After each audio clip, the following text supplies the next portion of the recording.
la palabra para que nos pueda...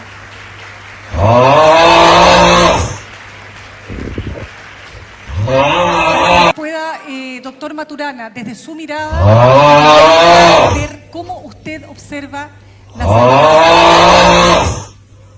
Por favor, ¿puede repetir? Más cerca suyo para poder... Por supuesto, pero no depende de mí, chiquillo.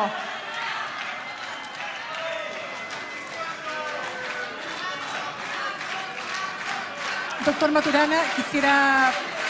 Chiquillo, les pido un favor. Sí. Les pido un favor. Ok. Les pido un favor.